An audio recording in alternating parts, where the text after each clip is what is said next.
Our topic for the day is Rev the Enrollment Engine, optimizing your website for student recruitment. And we are going to reference several data points today from the newly released e-expectations report, which is conducted by Ruffalo Noel Levitz, with whom I imagine many of you are familiar. For those who aren't, Ruffalo Noel Levitz, or RNL, has been in business for 40 years, helping institutions with engagement in the enrollment, student success, and fundraising arenas. And each year they execute a study of the digital behaviors and preferences of high school students. So the 2021 report recently came out, and it surveyed over 2,000 students and is really a great resource to understand needs and trends in the digital space for higher ed. So we're going to reference that at various points through our conversation today. All right, so just to introduce myself and Jeff here quickly. So my name is Amy Kilpatrick. I am a product manager here at Mongoose. And before my time at Mongoose, I spent about 10 years with marketing agencies, and I was focused on helping my clients build, redesign, and optimize goal-driven websites, as well as digital tools, their digital advertising, and their social media presence. So I am happy to be talking about web today, and I'll let Jeff introduce himself. Thanks, Amy. Appreciate it. And welcome, everybody. So glad to have you here. As Amy said, my name is Jeff Meece. I am the sales director at Mongoose.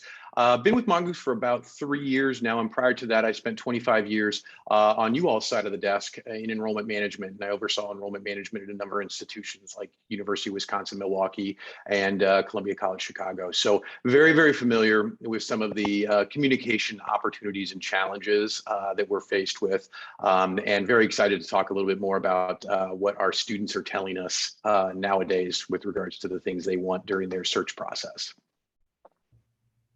Great. All right.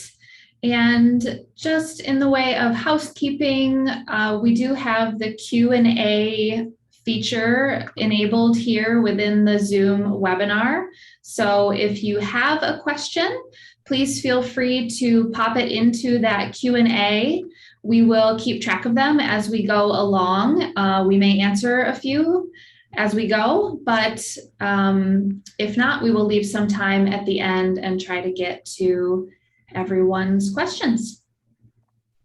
Absolutely, absolutely. So we want to start our discussion today with really setting the stage about where things are within higher education right now when it comes to the recruitment of students. And when we talk about the frame today, you're going to hear us refer to a number of different constituencies, from traditional high school students, seniors, juniors, sophomores, that level, because that's where a lot of this research with the e-expectation report is focused on, but also thinking about the influencers in their lives, parents, other assets that they've got, and how those folks are going to be impacting the college search process. So one of the things you all may be dealing with on a regular basis, I remember I was doing this all the time when I was on campus, is how do we continue to stay relevant with the constituents, particularly the search process for higher education? How do we stay relevant, and how do we stay connected with those folks as they are ever evolving and changing? And if we don't stay relevant, then what happens? Do they go to other institutions? Probably yes. Do they go other directions?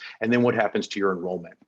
So the things we need to talk about and really think about today are students and other web visitors they want different kinds of engagements than we may be traditionally used to, meaning that they want information quickly. It's not going to be a matter of spending a lot of time searching around on your website anymore. You're going to lose them pretty quickly. And thinking about our own campus websites right now, how big is it? How much information is actually on there? I'm going to be willing to bet that most of you are dealing with a behemoth amount of information on your websites. And how do you get the information that your site visitor wants at that moment quickly and easily? What kind of tactics and ideas are we talking about with that today?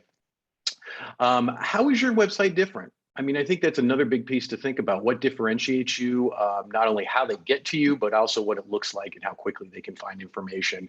And the last thing I really want you guys to remember as we talk about this or have this conversation today is when you think about engagements, digital engagements with this population, think about how they're digitally engaging with other sites. Things like Netflix, things like Amazon, they are having a full different kind of engagement than they typically would have with a higher education site. So what do we need to do on the higher education side to be able to change that and get more along the lines that they of the way they're searching for particular pieces of information? So let's start the discussion really with some information and some of the data, kind of the core piece of this discussion today, which is that your website is the #1 most influential source for high school students to get information. That's what they're saying. So this is from one of the pieces from the expectation report. And so remembering that if you're going to spend investment, not only in time and personnel, but also in money, this is probably one of the places, if not the place, that you're going to want to do that if you're not already doing it. Students are telling us more than 1 in 4 of them will leave a website if they get frustrated. So what's frustration mean? Well, frustration simply means they can't find what they want quickly. Okay, so if they're coming in and looking for information about applying, if they're looking for information about scholarships, are you able to get to that information quickly? If not, they will leave. Yeah, and Jeff, I was thinking about some stats that I have seen elsewhere about attention span of digital natives in this generation. I have seen 8 seconds. I have seen 4 seconds. Yeah. It's pretty low, and they really prefer this bite-sized content. Think about social media and the really simple imagery and the memes and the minimal text and short videos. This is the world that they live in. It's what they have really kind of come to expect and what they have the attention span for at this point. No, it's absolutely true. And again, you'll hear me reiterate this a couple of times. Amy will talk about it today. That experience that you have yourself on Amazon and on Netflix and other curated sites, that is the kind of experience you need to visualize for what your website's going to look like and how it's going to perform for those visitors. That's key to this thought process. Yeah. So thanks, Jeff, for kind of setting up where we are right now and some of the challenges that we're seeing. So we want to get right to talking about what we as higher ed professionals can do with the landscape as it is right now, and what are some of the solutions to these challenges. So the very first one is kind of a general rule, but we're going to unpack it a little bit. It's keep your web content clean and keep it simple. So we know that web content is often not read, it is scanned. So you want to keep that text to a minimum and prioritize the visual appeal. I know it might sound a little fluffy, but it is really what is going to capture and keep the attention of your website visitors. So think about the layout of your website pages and increase the amount of photos, multimedia.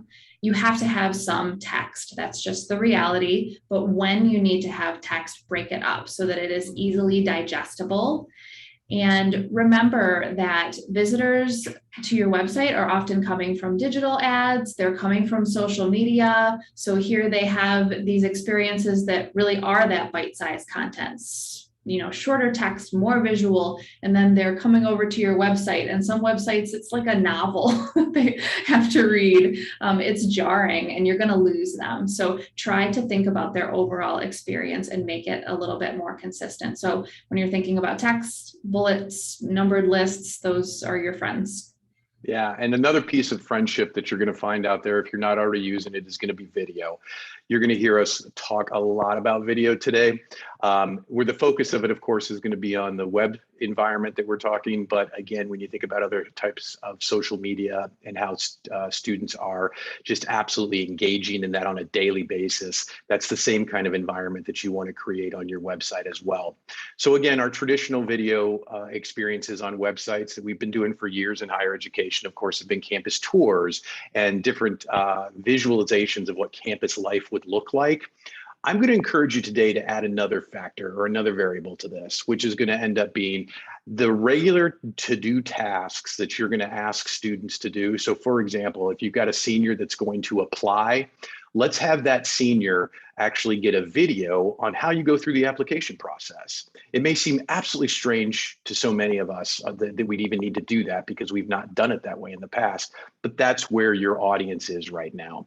Other places that are very important that you're going to engage video would be things like financial aid, scholarships, that type of information, especially when you've got students that may be first generation college students that are timid anyways about going through a process like that, like a FAFSA form.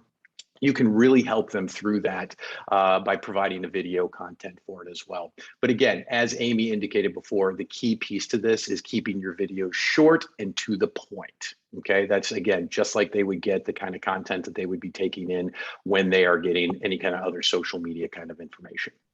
Yeah. And Jeff, we have a question come in, which is timely. So I think we'll tackle that right now. But the question is, does research show that digital natives will read longer content if it is oriented to a process they really need to know about? So financial aid, transfer, that type of thing. And I don't know that I have read any specific research on this topic. What I would imagine is that yes, that is more palatable in these specific situations where they really need to kind of walk through these steps. I would still say that we have to get it more visual and more succinct than we might normally, especially just when they're in the digital space, they're in that digital mode. So they're looking for that stuff really quickly. But yes, I think that there is a little bit of room there in those processes. But the other thing, and we'll keep talking about this as we go too, is they have to be able to find that process information when they're looking for it, which can be challenging. Yeah, that is exactly right. And Sherry, this is a great question. Thanks for posing it because again, and I'm like Amy, I don't have anything specifically I can give you right now on data, but I will tell you that based on experience with working with college students, once you've got them interested in a particular topic, so again, if it's going to be the application process or financial aid process, if there's something that they need to do, yes, they're going to spend more time on it, but that doesn't mean you're still going to leave it at the length that you traditionally would with a letter you'd send out or an email, that type of process. So again, it's also on us as higher education leaders to actually rethink the way that we're communicating this information as far as the length of information we're asking them to fill out and provide. So, yeah. Anyways. So continuing on with thinking about keeping your content clean and simple, we need to talk a little bit about mobile. So this report also showed that 92% of high school students are using a mobile device for their web browsing some or all of the time. So the days of having a separate mobile experience or maybe not, those days are gone. People are browsing the web on their phones and we have to be ready for it. So what does that mean? That means you need to have a responsive site or a mobile optimized experience. That means that content should either be pretty short to begin with on your site, or it should get pared down when visitors are on a smaller screen. And this also ties back to the video discussion as well. And we have a great question related to that as well. So optimizing video for mobile. You need to make sure you have a mobile-friendly video player, whether that's YouTube or Wistia, Vimeo. There's a bunch of them out there. And the rule of thumb for length is no longer than 2 minutes. And yes, maybe those 2-minute videos are better for those kind of deeper dive process questions, things you need to walk people through. But I would say the shorter, the better. And that is not just for view time, but also for load time. People don't have the patience to wait for a video to load either. So you're going to lose them. So lead with that most important content in your video and just stay laser focused on what you want that video to accomplish, because you're going to lose people throughout that time period. And think about some of the other factors related to video too. Make your video thumbnail really attractive, include captions, and not just any captions, but captions that are readable on a mobile phone. So they have to be a little bit bigger. And if there's something that you want people to do after watching that video, be very clear about that too. Put your CTA really front and center. The other thing I'm going to encourage folks to think about when it comes to building out your video content, think about how you could use your current students as part of that process. Because again, when you talk about prospective students, they are looking for folks like them who are taking them through steps, and they're looking for authenticity from you. And then there's a trust level that comes more so for a current student necessarily than it would be for one of our staff on campus. So think about how you could use current students in that process as well. So we've talked a little bit about, again, some of the video and some of the front end pieces that the website or your website really needs to be looking at. But the other thing you've got to think about is how are you getting students to your website, okay? And if you think about what our students are telling us right now, 57% of students find college websites via a search engine. 57%, okay? So what does that mean? That means that you need to be tied into search engine optimization, or SEO, okay? You've got to make sure that students can quickly and easily find your information when they do a Google search, when they do any other kind of search that's out there. And they're going to be asking and putting in different search terms, depending on the students, depending on the major, that type of thing. So you need to be aware of common search terms, especially when we talk about things like financing. So if they're looking for tuition cost and scholarship options, that type of thing, really think about how you're framing the language, because again, how are they going to be thinking about financial aid? Are they going to be thinking about a scholarship specific to the name that you've given that scholarship on campus? Or are they just going to be typing in scholarships and trying to find that information there? The same can hold true when we talk about, and maybe even more so, programs and majors, okay? This is probably one of the biggest areas that you guys will really need to look at, or we're going to encourage you to look at, because of the fact that you can be naming your different programs and really cool programs, multidisciplinary programs, those types of things that are going to be fantastic opportunities for students. But if they don't know how to find it, that you have it, they're not going to find a match for their particular, for what they're looking at as far as finding a school. So think about how you're using naming constructs when you're building out new programs in the first place. But then once those programs are built out and you put them on your site, how else can students actually find that information as well? Yeah. So when we think about search engine optimization and some of the information that Jeff just shared, we're starting to get a sense of keyword lists, words and phrases that are important to our website visitors. And I think maybe when some people hear about keyword research and SEO, they think, oh, I have to hire an agency and this gets really technical and there's a lot of coding. That definitely does not have to be the case. So beyond what we know people are searching for through our common sense as higher ed professionals, what are some other ways that you can do your own little keyword research exercises? One is just typing in your institution's name in the Google search bar and seeing what long tail phrases come up. And that tells you what other people are searching. So file those things away. If you have Google Analytics on your site, go in and take a look at the search report. Take a look at the terms, take a look at the top landing pages where people are coming into your site from organic search. That's going to give you some clues as to what they are probably searching for that is sending them to those pages. And then if you have a site search on your website, that is just gold in terms of keywords, because it tells you exactly what people are looking for when they are on your site. And all of that information goes into kind of building your own keyword lists for SEO. And another thing that I would encourage people to think about is voice search. So people are using Alexa, they're using other tools like that. They're going to phrase those questions differently than they would if they were typing into a search bar. So think about those same topics in the form of a question and incorporate those as well. So you've got this good list of different keywords and phrases. What do you do with it if you are not an SEO technical person, right? So some things that you can actually do with that is, as you're developing new content, as you're revising content, get those keywords and phrases into your content, but do it naturally. So you're not just plugging them in there. You actually need to answer those questions and address those topics. And if you're not, then that's a area for improvement with your content. Metadata. This gets a little bit technical, but all these images and videos that we're talking about, there is metadata, there is write-up on the back end of those multimedia pieces that you can incorporate keywords and phrases into. And one of the best things that you can do for SEO ranking is keep your content fresh. So a lot of people do that with blogs or news. You can do it by swapping out different multimedia pieces or just updating little text blurbs. That is going to help you quite a bit in your rankings.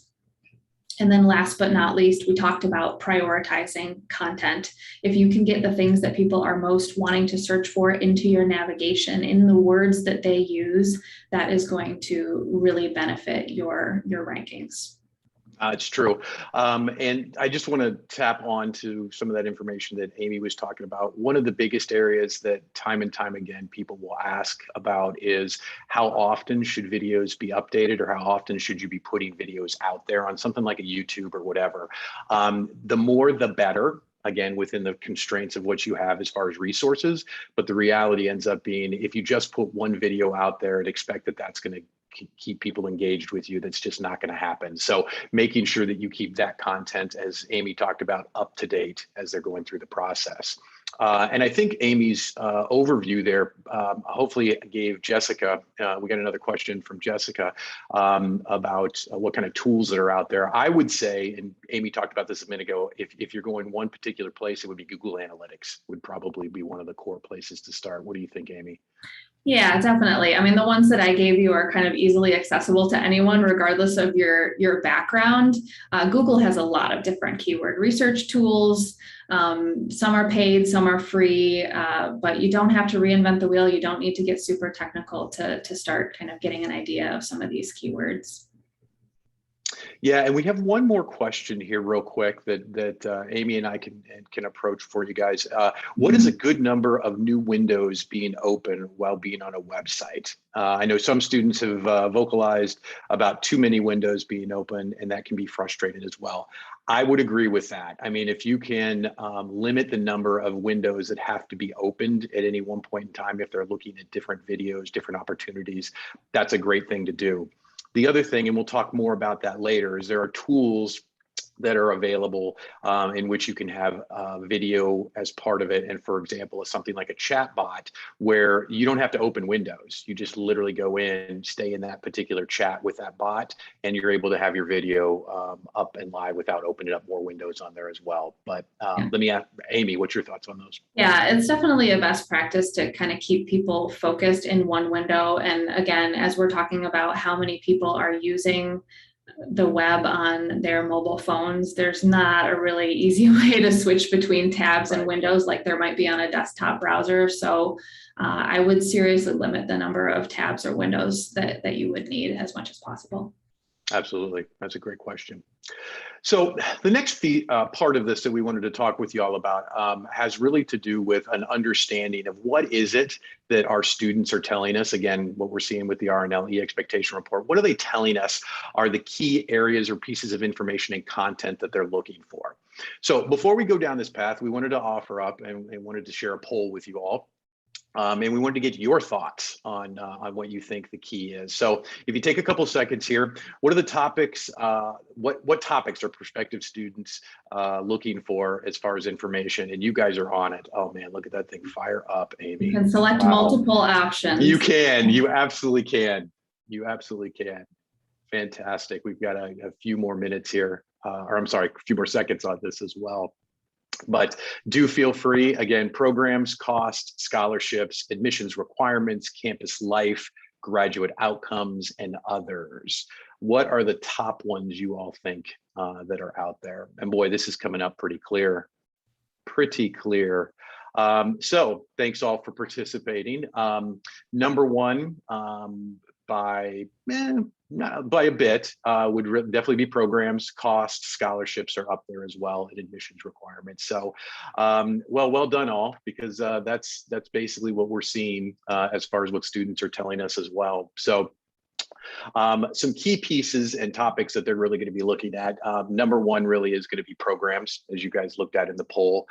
Cost scholarships, those are all variables that people are going to be considering. And again, if you take a look at not only what we saw with the expectations report when it comes to that the students are saying, but also what the students thought their parents were looking for. So they're influencers, right? So they're looking for scholarship information as well, and how easy is it for them to find that information from you. So the things to take a look at, and what they really, the hands down that they gave us was they want to be able to easily find programs and degrees that you offer. Okay. Again, the use of meta tags for harder to understand majors or harder framing as far as the language of the majors. But again, always thinking about your naming constructs when you go out there and you're putting your majors and information out there. They want to be able to easily be able to find academic programs. They want to make sure this information is very easy to read and find. And then of course, cost and finances are the other piece of it. The downside, things that they really disliked, students disliked in the process of websites they'd experienced, was going to be, again, hard to read pages. They also were really struggling with hard to find programs and degree offerings. Of course, none of that is a surprise based on what the things they liked. The opposite was basically as hard as it was to find that information. That was really a struggle for them. So well done, everybody, with your polls. You guys were right on with the particular information. Yeah, and a couple of other things that were mentioned in the report in terms of priority topics, beyond cost, some interest in return on investment. So talking about graduation outcomes and career opportunities, and then also what it takes to get in and what it will be like once they are there. So, you know, these are the topics that you can make sure you're addressing on your website, but you want to make sure you're addressing in all of your various communication channels. The other thing that we're going to recommend for you is to seriously think about the differentiation between your different audiences. Again, as we mentioned earlier, you're going to have sophomores coming to your website, you're going to have juniors in high school, you're going to have seniors, and they're going to have their parents, okay? They're all going to be looking for different levels of information based on where they are. For example, we saw from the data that sophomores really did want to see more of the early videos. They wanted to see what campus life looked like. They wanted to get a feel to see if it was something that matched what their desires were as far as education was concerned. Versus when you get to seniors that are going through the application process themselves, they're going to be very, very focused on cost, the application process, that kind of information, verifying the major and the kind of programs that you offer. So those are the kinds of frames that I want you to think about when it comes to the different audiences that are going to come in and visit your website as well. Right. Yeah, and we're really kind of crossing over here into talking about comm flows and comm flows for different types of audiences, whether that's email or text or all the other ways that you communicate. These are topics that are relevant, you know, well beyond the web sphere. All right, so we've talked a little bit about keeping content clean and simple. We've talked about prioritizing content. The other thing that we need to talk about is how do you make information really easy to find on your website?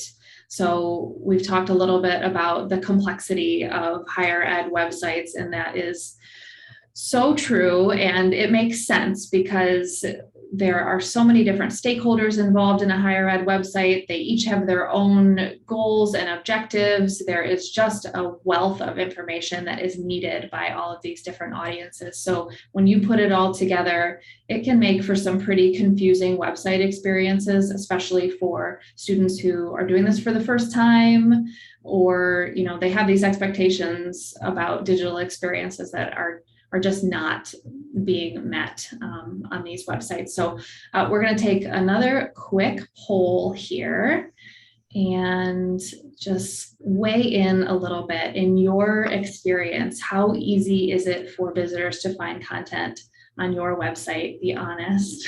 I'm sure we have websites all across the board here. I literally never wanted to be honest about this because I hated to think about what it was. Oh, I know. Yeah. Oh. Looks like everybody is weighed in for the most part. So yeah, we have a bit of a split. Mostly some people in the middle. Sometimes it's okay for people to find what they're looking for, sometimes not so much. There's our nice bell curve there. So yeah, again, not surprising. This is a challenging feat for higher ed websites to help their visitors in so many different stages of their process find what they are looking for. So back to SEO that we talked about earlier, that's really going to help you here with allowing visitors to find what they're looking for, because a lot of them are coming right from the search engine and they're typing in these longer phrases, tuition at such and such university. And hopefully if you've got your SEO in a good place, they're getting right to that page. They don't have to land on the homepage and try to figure out where to go from there. You are bringing them right along to the content that they're looking for. But say they do get to your site and they land on the homepage and they're trying to figure it out. So you just want to make your navigation as clean and as simple as possible. And to Jeff's earlier point, don't use the words that you use as an institution, use the words that they use as students and as parents. And that is going to help them kind of translate what we are talking about in higher ed speak. And we've also talked a little bit about site search. So you do want to have a site search on your website, and you want to hopefully have a smart search. So we have a stat here from the report that says 93% of students rated on-site searchability as important to very important. So what does a smart site search look like?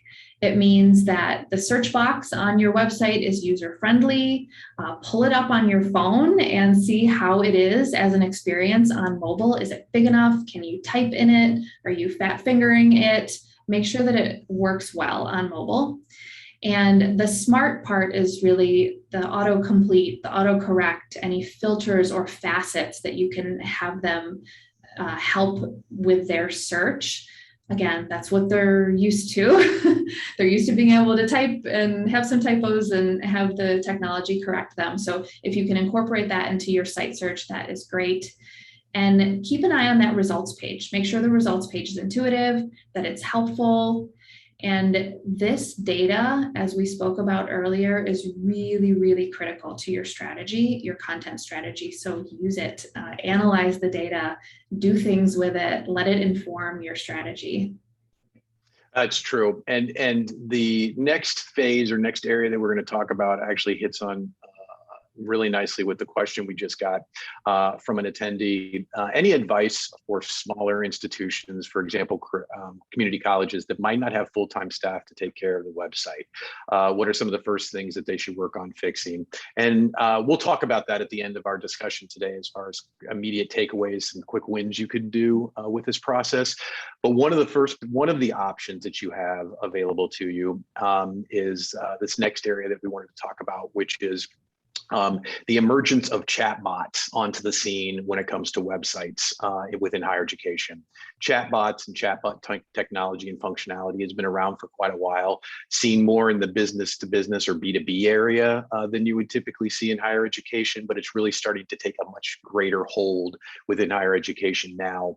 And one thing, before I go too deep into this, one thing that I want to go back to the question, I think one of the things that has to be done on any institution is you have to prioritize not only staff time, but resources into the areas that's going to get you the greatest return on your investment. And that means potentially stopping doing certain things that you've been doing for years because they're just not working. And that means enhancing other areas. And so if you don't have a lot of resource put behind your website as an institution, I think that's a big topic for leadership to talk about and really take a look at how they need to reorganize and redistribute funding and resources in order to really focus on where you're going to get the greatest bang for your buck. I always talked about this on our campuses when I was on campus, which is something like a view book, things like that are traditional admissions environments and the tools that we use, they just they don't work like they used to. And so take the money and resources that you're using for a view book, for example, and put it into your website. put it into staffing, whatever it may be as part of that process. And lastly, I think in some cases, I think it's important that you take a look at, and Amy and I talked earlier about the fact that you're not only always going to have to go out and find an outside vendor to help you. Sometimes that is what you need to do. So sometimes it is going to be an opportunity that you need to go out there because you just flat out don't have the resources on campus. So go and find somebody who help you and somebody you trust to go through that process. So let me step off of my soapbox about that for a moment with funding, because that's always been one of those issues for me. But again, as we go back to the conversation about chatbots as far as a resource, if you are not in the chatbot or using a chatbot or considering a chatbot, you are actually already behind in the process, because students are saying that they do expect an engagement or an option to engage with you via the website through a chatbot. Okay.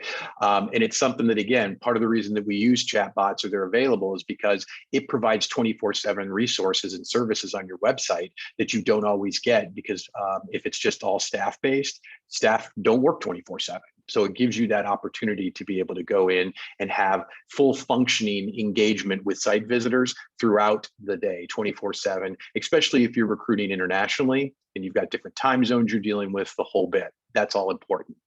So chatbot's one aspect of it, but the other variable that we saw a lot of movement, if you will, as far as from the 2019 e-expectation report to the 2021, had to do with live chat. Okay, and what we saw was that 73% of students very much wanted to engage or were expecting live chat. That moved up to 80% in 2021. Okay, so again, students are telling us this is the way they want to engage with you or have this option available to them on the website so that they're able to move forward with that process. If you think about it, half the juniors and seniors said they used a chatbot to engage with the school with their website just to get information, if you will. And if you also think about it, when we talk about a chatbot, chatbots are designed to be able to take in information from a particular site visitor and then get them directly to the information that they need to have on that, again, behemoth website. So it's stuff to think about when you take a look at the potential of a chatbot. Yeah, I think about this discussion about the most bang for your buck and, you know, what should I tackle first? And to me, a chatbot on your website is kind of an insurance policy. Maybe your content could be better. Maybe your navigation could be a little bit better. Or maybe you wish your staff had more time to optimize your website. A chatbot can help plug some of those gaps. Whether it's for a short term or whether it's for a longer term, but just to help people find what they're looking for. So I want to spend a little time talking about what chatbots and live chat look like specifically in the enrollment and recruitment space. So one of the most important things is that it lets students identify the topics that they want more information on and kind of customize their communication accordingly. So instead of just hitting them with everything that you think they should know, it kind of fields their questions and helps kind of guide them along the path. So again, think about personalization and curated content that they're used to in the digital world. They want relevant information for them and where they're at, and they expect that. So we know what those interest areas are. We can put that information front and center. And the biggest takeaway here is, you know, there's a lot of tools out there in this space, but you really want to look for a tool that is not going to provide that one size fits all experience, because as we talked about, you have so many different audiences with so many different needs at so many different stages of the journey on your website. If you're answering the same question to all those people in the same way, you're not creating the experience that you want to. So when we look at tools out there that are more of a FAQ bank, this database of questions and answers, you're not going to get that personalization that you are really looking for. You want something with more customization, more kind of flow-based conversations. So So personalization is huge for chat in recruitment. And another is that visitors can raise their hand really easily when they are engaging in a chat bot conversation to get connected with a live person. So we've actually got a couple questions coming in to the Q&A right now about live chat and chatbot and what is the difference and what is better. And I would say you need both, because live chat is great. It's great for when people need that extra hand holding and have very specific questions and want to make that connection, but you're not going to be able to do that all the time. And you're not going to be able to do it at 1 a.m. or on a holiday. And nor do you want to spend all your time engaging with people that maybe have some of those higher level questions that you can just let a chatbot get out of the way. So you need both would be my message. And if you're only doing one or the other, you're kind of missing a part of the puzzle there. Yeah, and I would agree to that. And Valerie, to your point in your question, thank you again for sending that over. We're talking about, again, that flexibility to go back and forth between a chat function and live chat function and a bot kind of scenario. The technology is there. It's available to be able to do that. It wasn't always available to do that. Usually, I mean, old ways of thinking was just simply a chat functionality, or you'd have a bot.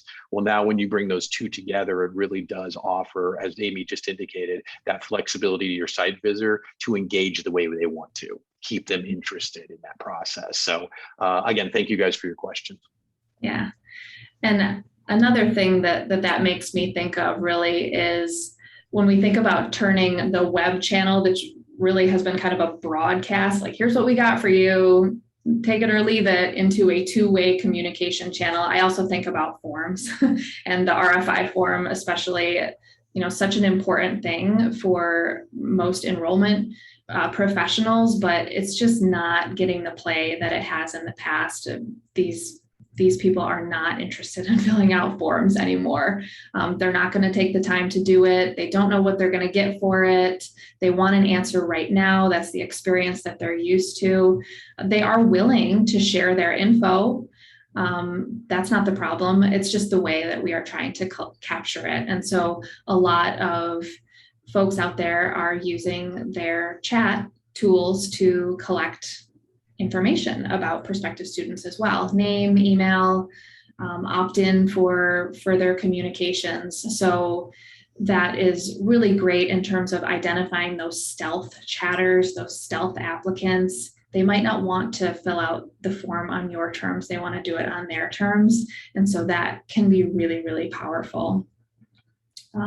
So we spent some time talking about chat, and it's near and dear to our hearts at Mongoose. We do have a number of clients using our virtual assistant chatbot, which is called Harmony. And just to kind of get back to some of these use cases for the enrollment space, many of our enrollment clients are seeing about 20% name and email capture on their chats. So they are getting those people into their CRM and able to continue conversations with them. As well, they're seeing about an 80% self-service rate. So 80% of the visitors are able to get the answers they need from the bot. They don't have to be escalated to a human unless they really would like to. No, it's true. It's true. And I want to go real quick there. We got another question having to do with placement of RFIs on the website. And is it a factor?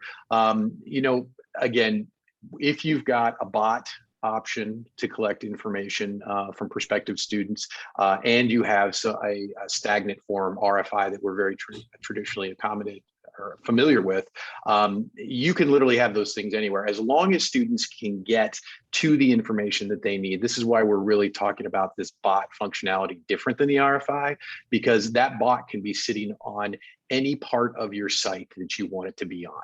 And so at any point in time, you can be collecting information. It's not hidden in one place under the admissions like an RFI would be or wherever. So the bot gives you that flexibility that potentially with an RFI, you just don't have right now as part of that. So I know we've been talking a whole lot about the whole admissions environment, and especially when it comes to Harmony and what we're doing with enrollment. But the other thing I want you to remember is when we talk about bot technology, and specifically with Harmony, you're looking at other departments or areas that would be engaged with it that just don't have a heavy lift. They just don't have the kind of lift that you traditionally would with other parts of the website. For example, IT just does not have to spend the kind of time when you've got the bot engaged in it that they've typically had to do in the future, in the past. The other thing is you ought to think about your current students. So we talked a lot about prospective students, but what about your current students? The website is still one of the top places that they're getting information about what's going on campus. And if they need resources like counseling, academic advising, whatever it may be, this is another tool that you could be using this bot to help with, because again, if you've got limited staff or just other resources that are tight for you right now, which many of us do, this bot really can help out with that process as well. The other thing that we need to think about, and I know in some of the polls we asked about this, about, you know, what's your thoughts on what students think and how they're going through this process. One of the things that this bot technology offers you that we just haven't had in the past is the kind of data and analytics that are going to be very, very, very specific to your institution. And why is that important? Because as you hone in your website, maybe you want to redesign it at some point in time. Maybe you want to really refocus staff attention in different areas and have the bot take on that information. You need to have data to support that decision, right? If you have to share it with leadership and you need to get financing for it, whatever it may be, by having a bot available to you, you now open the door to specific kinds of information, like what type of information are people specifically looking for? Yeah, we can have the e-expectation report every year or every couple of years that's going to give us this, but let's talk about specifically your institution. What kind of data are your site visitors telling you? You have that in the palm of your hands with this tool. And so again, thinking about this kind of investment is also going to be a very strategic and data-driven environment that we've all talked about wanting to get to as well. Mm-hmm. Yeah, and the other really gold mines of data that we've talked about, site search. You can see what people are searching for, what they're having trouble finding. You can see what gaps are existing. You can evaluate your phone call and your email FAQs as well to give you clues about where you need to focus in terms of web content. And then we've also talked about Google Analytics. So take a look at some things that maybe you don't typically think of. What is your form abandonment rate? How many people are landing on that RFI form and not completing it? That might give you some clues. What is time on page look like? What about the average number of pages per session? Those are things that we typically think, oh yeah, if they're spending a longer time on the page and they're navigating around to a bunch of different pages, those are good things, right? And I think, ooh, maybe that indicates that they're having a hard time finding something if they're spending too much time, especially knowing what we know about the demographics and what they're looking for in experience. And then also exit pages. So where are people leaving your website and what does that tell you? Are they getting the answer and that's why they're leaving, or are they frustrated and that is why they're leaving? So all of this good data helps inform your website content strategy and beyond your website as well. No, it's true. And Charlie, your question is right on point for this next piece of it. What kind of additional data are you getting beyond the other kind of analytics that are out there? So typically examples that we would talk about would be things like most common pages where people engage. Okay, so again, specific to your website, not general, specific to your website, where are the students and the visitors going to and what pages are they engaging in? Who are the visitors? Do you know right now who's visiting your website? Like really know who's visiting? That's part of what you see with your bot experience as well, from what they share with you as far as particular pieces of data that you'd normally get with your request for information. Now you're getting it right there with your bot. Also, URL. You know where they're coming from as far as location across the country, around the world, based on their URL. That's another piece of very, very important data that's out there for you. Questions and topics that are asked of the virtual assistant. So what is it that they're asking the chatbot very specifically? Was it the kinds of questions you thought they were going to be asked? If not, you can make adjustments and tweaks to that to improve that engagement with the bot and those visitors on the site. And where are people getting stuck? Where are they raising their hands? Like if they're having an engagement with the bot and very early in those conversations, they're asking to talk with a human, maybe that's an indicator that there's some additional tweaks that could be done to your bot.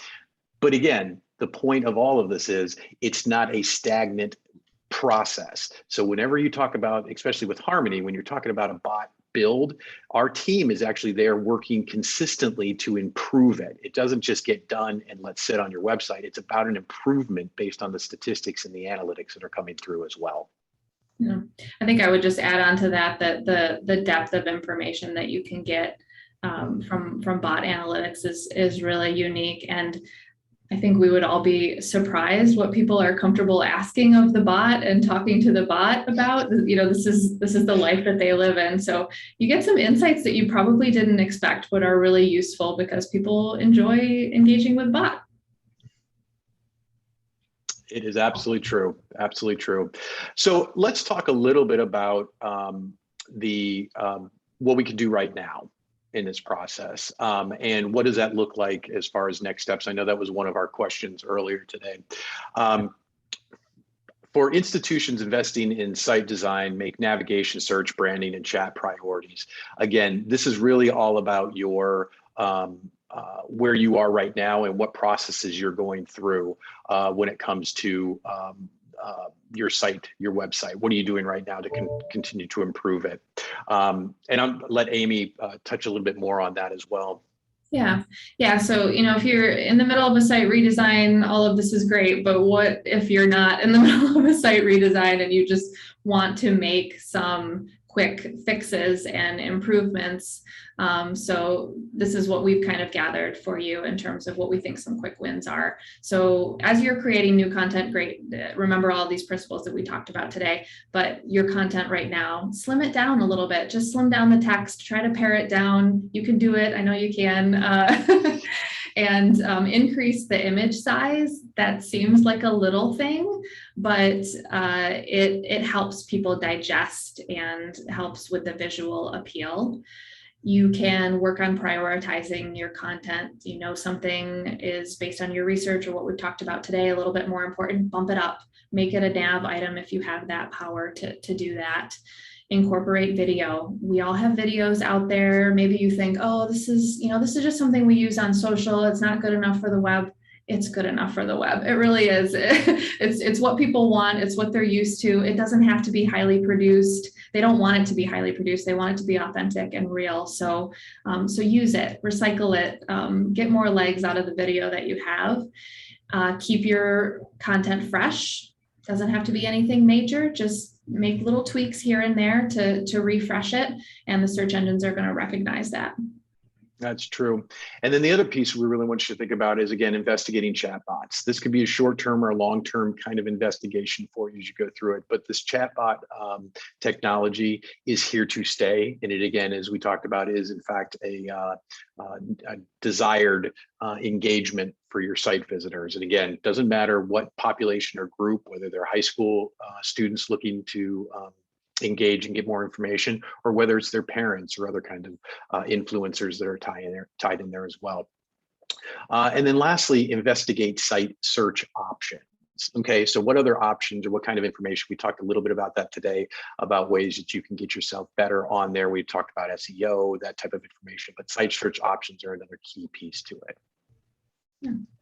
And we had one last question in here about whether the RNL e-expectations report is available. So we will make sure to include that in our follow-up email after this webinar. But yes, it is available to anyone to download from the RNL website. Absolutely. All right. Well, let me put out one last appeal for questions here. And we are coming up to the end of our time. So if anyone has any last thoughts, feel free to get them in. I see a couple rolling in. While we give that a moment, I just want to say thank you again for everyone for joining today. Let's see, we have a question here. Any tips for a graduate college website? Good question. Jeff, you want to? Yeah, Yeah, let me start with that. Again, I think that it's important to remember that what we're talking about when we talk about things like bots or virtual assistants, those are pretty standard across the board. Doesn't matter what kind of, whether it's undergraduate or graduate, as you go through that process. One of the questions we get a lot from folks has to do with, well, is there a differentiation between a traditional age college search process for undergrad versus a returning year adult or a graduate environment process, and how they're going to engage on a website? And the answer really is there's not a very big difference at all, because of the fact that when we think about our day-to-day lifestyle and what we do, again, I'll harken back to our discussion about Amazon and Netflix. It doesn't matter whether you're a graduate student or an undergraduate student, you still engage in those processes, and that's the expectation you have when you're going to engage with a website. So as far as a graduate website is concerned, I think that the key part of it would be is consideration of getting into bot technology in some way, shape, or form for you. And the SEO, the program information that we talked about today, those are all absolutely critical as well. So I think you could take pretty much everything we talked about today, and you could also shift that over into the graduate world as well.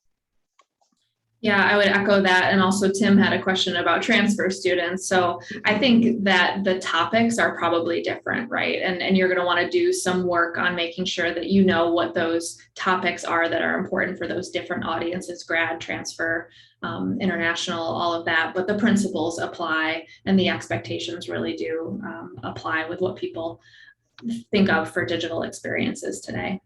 Absolutely. And I see Sarah ask a question having to do with advantages between bot versus virtual assistant. What are the differences?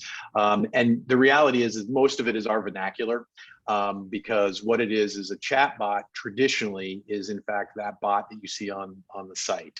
But when you talk about chatbot, live chat, and potentially calendaring processes, that's when you think about a more broad virtual assistant kind of experience, because it's not just one piece to it, it's multiple pieces. So that's when we talk about virtual assistant versus chatbot, that's really what we're talking about.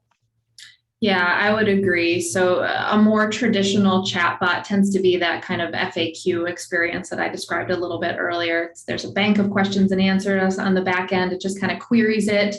And that really kind of ends there. Whereas a virtual assistant is going to take them on more of a journey, kind of hold their hand through processes, personalize their experience a little bit based on who they are, and actually ideally help them complete a task that they're there on the website to complete. So not just give them an answer, but kind of like shepherd them through. So that's really kind of the assistant aspect. Yeah, absolutely. And Sherry posed a great question, and one that I think everybody is challenged with at some level at some point in time, which is, that web is important investment, and yet you have to convince your leadership, or you have to convince other folks on campus about that investment as well. What would we do, or what kind of suggestions would we have about that? I think the number one suggestion, because there is a lot of information out there about it, is take a look at what your students or prospective students are saying. So the e-expectation report would be one of the top things I would tell you, or reports like that I would tell you to share with your leadership team at some point in time, to say, we are all about making data-driven decisions, and what the data is telling us right now is that the website is the number one place where people are coming in to get information about our institution. And so we need to pay a lot of attention to it, and we need to invest in it. So I think data is really going to be one of the key aspects, and there is data out there to be able to help you with those discussions. I think another thing that comes to mind for me when I think about websites is, I'm sure everybody has different kind of budgets for their digital media and marketing, even email. A lot of those sources, those channels that you are pumping money into, they end up on your website. So if you're putting the money there and then ignoring the destination, you're really kind of missing the mark. You're kind of cutting yourself off at the ankles. So yes, you're going to spend money to get people to your website, then you need to spend money to make sure that their experience is top notch when they get there. Absolutely right. Absolutely right. Well, thank you, everybody, for your time. I know we're coming up the last couple of minutes here.